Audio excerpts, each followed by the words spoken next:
So hey everyone, welcome back to our channel Aspire Mindsets. आज हम पढ़ने वाले हैं एक बहुत इंटरेस्टिंग कॉन्सेप्ट। बेसिकली ये कॉन्सेप्ट है कंपनी का। कंपनी का कॉन्सेप्ट है, क्वेश्चन है जो बेसिकली पार्टनरशिप हमारा जो अकाउंट्स का है वो दो पार्ट्स में, सॉरी, जो अकाउंट्स है हमारे वो दो पार्ट्स में डिवाइडेड है। पहला है पार्टनरशिप और दूसरा है कंपनी। तो जो पार्टनरशिप का कॉन्सेप्ट है ये तो मैंने बहुत कुछ कुछ टॉपिक्स इसके पढ़ा दिए हैं, बट हमारा जो दूसरा टॉपिक है वो है कंपनी का, जिसको हम बोलते हैं issue of shares. Basically issue of shares एक कॉन्सेप्ट है जो कंपनी के अंदर यूज़ होता है। बेसिकली अगर कोई भी कंपनी, अगर एक मिनट में कैमरा एडजस्ट कर दूँ, कोई भी अगर कंपनी, फॉर एन एग्जांपल अगर मैं कंपनी का कॉन्सेप्ट पढ़ा रहा हूँ तो कंपनी के अंदर मान के चलो हमारा ये कंपनी है। अब इस कंपनी ए लिमिटेड, इस कंपनी को रन करने के लिए हमें क्या चीज़ की ज़रूरत पड़ती है? कैपिटल की, राइट। अब ये कैपिटल की जो अरेंजमेंट होती है, मैं अगर उसको एक स्मॉल वर्ड्स में बोलूँ तो हमें फंड्स की ज़रूरत होती है। हमें अगर कोई भी कंपनी रन करनी है तो हमें उसके लिए फंड्स की ज़रूरत पड़ेगी। अब ये फंड्स आते कहाँ से हैं? सोर्स ऑफ फंड्स, या हम बोल सकते हैं सोर्स ऑफ फाइनेंस। तो ये सोर्स ऑफ फाइनेंस आता कहाँ से है? बेसिकली ये सोर्स ऑफ फाइनेंस से कुछ मीडियम होते हैं। पहला होता है बैंक लोन। अब बैंक लोन किसी भी स्टार्टअप्स में यूज़ नहीं होता। क्यों? क्योंकि उन्हें दिखाना पड़ता है कि हमारे पास कितना एसेट्स है, कितना हमारा बिजनेस प्रॉफिट बना चुका है पिछले कुछ साल में। इसलिए बैंक में हमेशा या तो कोलैटरल रखना पड़ेगा तुम्हें, तो तुम्हें बैंक लोन मिल जाएगा। बट कोई भी अगर रनिंग बिजनेस है उसके लिए अगर हमें फंड्स की ज़रूरत होती है, कैपिटल की ज़रूरत होती है कि बिजनेस को रन करने के लिए, कोई बिग प्रोजेक्ट को अक्वायर करने के लिए। और बेसिकली बिग प्रोजेक्ट अगर नहीं लेंगे तो बिजनेस ढंग से रन नहीं कर पाएगा, हम सैलरीज नहीं दे पाएंगे, हम वेजेस नहीं दे पाएंगे, राइट। अब इस चीज़ के लिए बिजनेस के अंदर एक बहुत अच्छा मीडियम बना हुआ है, सोर्स ऑफ फाइनेंस। पहला बैंक लोन होता है, दूसरा हम किसी भी थर्ड पार्टी लोन से ले सकते हैं पैसा।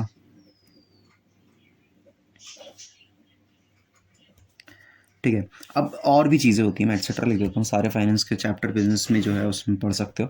अब bank loan, third party loan से और एक्सेट्रा बहुत सारी चीज़ों से हम पैसा से, खुद के सेविंग, पर्सनल सेविंग से भी पैसा ले सकते हैं, पर्सनल सेविंग से भी। बट जो इसका लास्ट ऑप्शन होता है ना, लास्ट ऑप्शन होता है शेयर्स। बेसिकली शेयर्स का मतलब क्या होता है? शेयर्स का मतलब एक बहुत वाइड टर्म है। किसी भी कंपनी के कैपिटल को हम छोटे छोटे पार्ट्स में अगर डिवाइड कर दें तो it will be called as shares. Shares क्या होता है? किसी भी कंपनी के कैपिटल को स्मॉल पार्ट्स में डिवाइड कर देना। मेरी बात समझ में आ रही है? किसी भी कंपनी के कैपिटल को स्मॉल पार्ट्स में क्या कर देना? डिवाइड कर देना। That is shares. Shares, what is shares का एक बहुत इंपॉर्टेंट क्वेश्चन आता है पेपर में, 2 नंबर का क्वेश्चन आएगा, व्हाट इज शेयर्स। तो शेयर्स का मतलब क्या होता है? किसी भी कंपनी के कैपिटल को स्मॉल पार्ट्स में डिवाइड कर देना।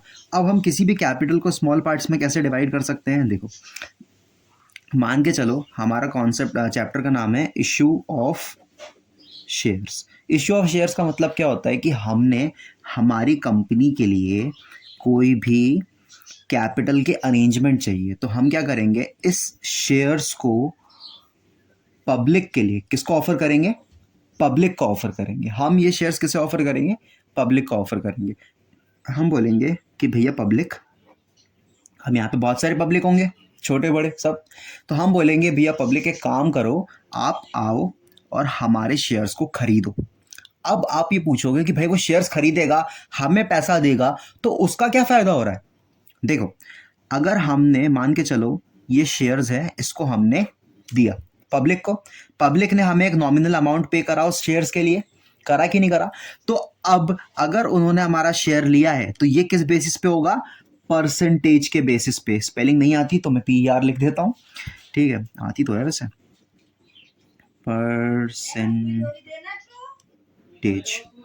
शायद गलत हो सकता है, बट परसेंटेज के बेसिस पे हम क्या करते हैं? शेयर्स को यहाँ पर दे देते हैं।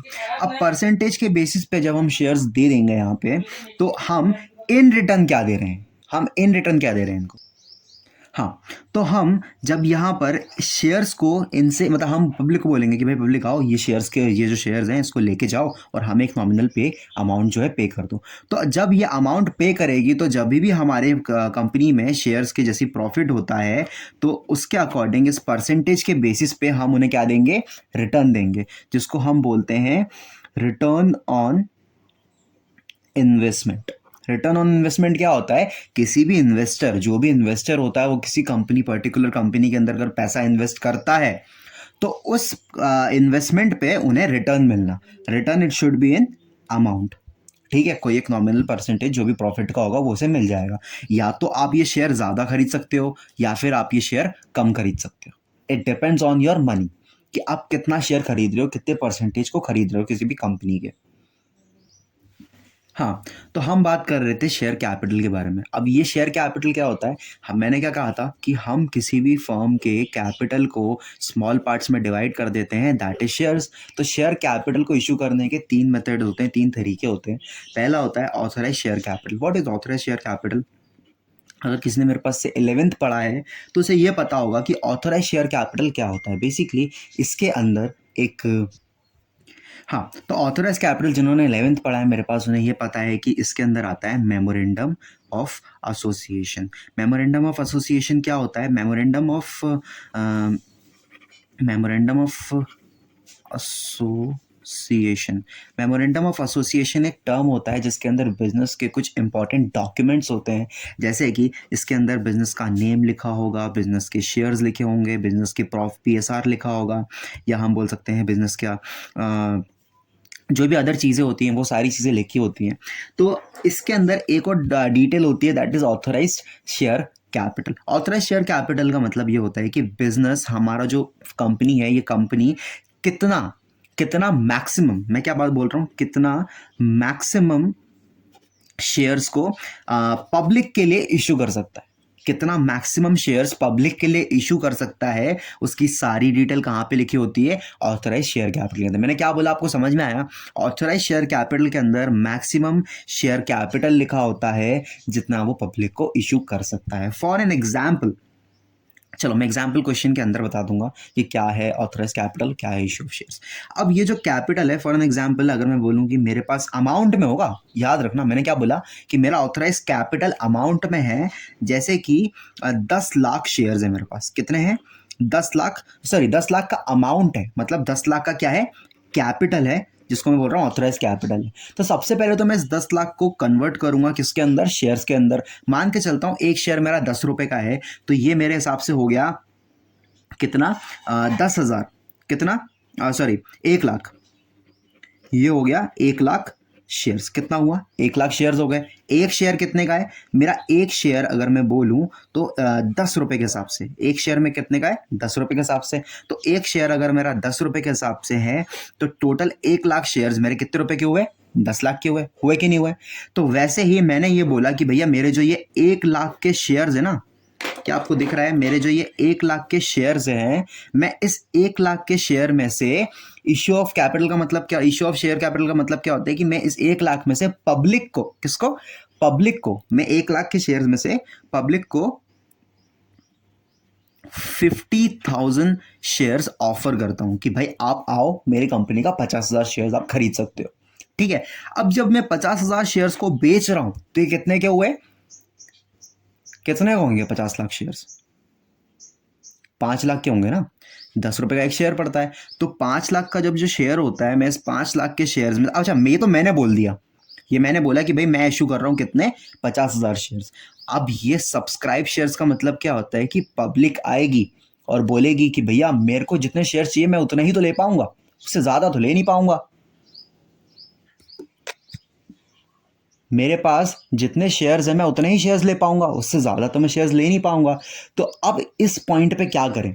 इस पॉइंट पे क्या करें? तो इसके अंदर टोटल 3 केस बनते हैं। क्या केस बनता है?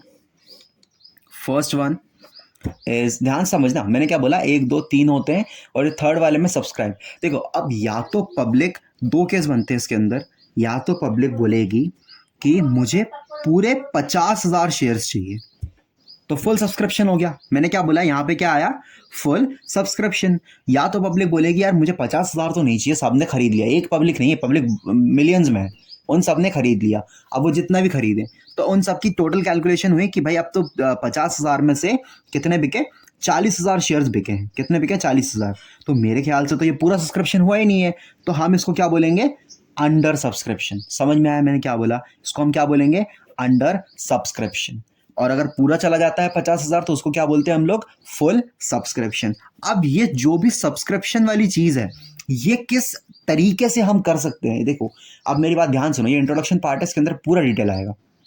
जो फुल सब्सक्रिप्शन है, अंडर सब्सक्रिप्शन है, इन दोनों के अंदर कुछ एंट्रीज जो होती है ना, वो इन्वॉल्व होती है। क्या एंट्रीज इन्वॉल्व होती है, PAR, that is a par concept, और this is one is premium concept. क्या होता है पार कॉन्सेप्ट और क्या होता है प्रीमियम कॉन्सेप्ट, ये मैं बताऊंगा नेक्स्ट वीडियो के अंदर। और डिस्काउंट भी बताऊंगा जो कि शेयर फोर फीचर के अंदर आता है, और डिबेंचर्स को भी इसी चैप्टर, इसी कॉन्सेप्ट के अंदर खत्म करूंगा।